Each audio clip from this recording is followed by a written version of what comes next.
बरं झालं बाई यो पाणी पडला नाही तर या ऐकून खाली दरच वाळलं होतं बरं ती इले कूच झाले असं ना आता घ्या भाकर खाऊन चला अव त्यांना मारून घेऊ आपण त्याच्यावर पडू द्या पोरं गेलं शाळेत हा हो घ्या अजून हो कुठं लक्ष आहे तुमचं काही नाही तुम्हाला कोणतरी काही बोललं वाटतच आहे ना तुमचा चेहराच सांगतो मला कोण बोललं हा नाही ग कोण नाही बोललं कोणी बोललंच तुम्हाला तरी ते बँकेवाला आलत सकाळी तो म्हणे मागच्या वर्षी तुम्ही कर्ज भरलं नाही यावर्षी जर कर्ज नाही भरलं तर वावरावर जप्ती आणू म्हणे. माल पाना कसा आला तर एवढं काय टेन्शन घेता तुम्ही नाही हे तू खरं बोलली यावर्षी देव बी आपल्या बरोबर आहे ना काय कपाशीला कायद्या लागल्या मका कशी आली मस्त कंस बी मोठा लेबर या वर्षी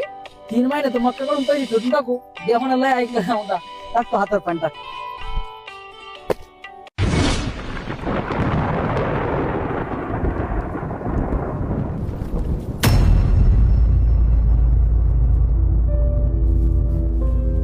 अरे काय तोंडाचा पडत पडला नाही रे तू आणि असा पडला तर तोंडातला येल घास घेऊन गेला रे तू रडू नका होय सगळं नीट होईन रडू नका हो काय करायचं तर करतो तू जाय घरला रडू नका जा घरला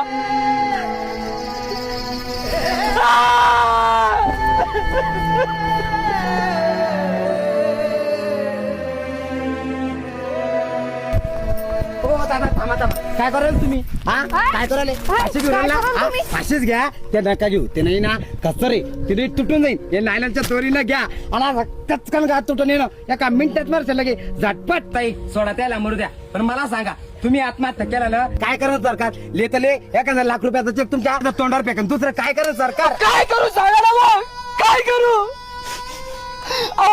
कधी ओला दुष्काळ तर कधी कोरडा दुष्काळ आमच्या पाचवीला पुजलेलाच असतो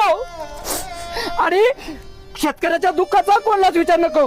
पाठीमागे क्रिकेटच्या मैदानावर बॉन्सर लागून एक क्रिकेटर शहीद झाला त्याचं दुःख सारं जगाला झालं आम्हाला झालं तुम्हाला झालं अरे पण ओला दुष्काळ कोरडा दुष्काळ या दुष्काळाच्या बॉन्सर लागून कित्येक वर्षापासून माझा शेतकरी मरतोय त्याचं दुःख कोणालाच कसं होत नाही रे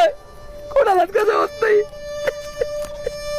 पाठीमाग क्रिकेटच्या मैदानावर 100 धावा पूर्ण केल्या म्हणजे भारत रत्न दिला जातो अरे पण उन्हा तानामध्ये माझ्या शेतकऱ्याच्या माझ्या बापाच्या त्या नागरा मांग त्या अवता मांग हजारो धावा पूर्ण होत्या त्याला कसा भारत रत्न दिला जात नाही रे कसा भारत रत्न दिला जात नाही तर तुम्हालाही सांगतो शेतकरी बंधूंनो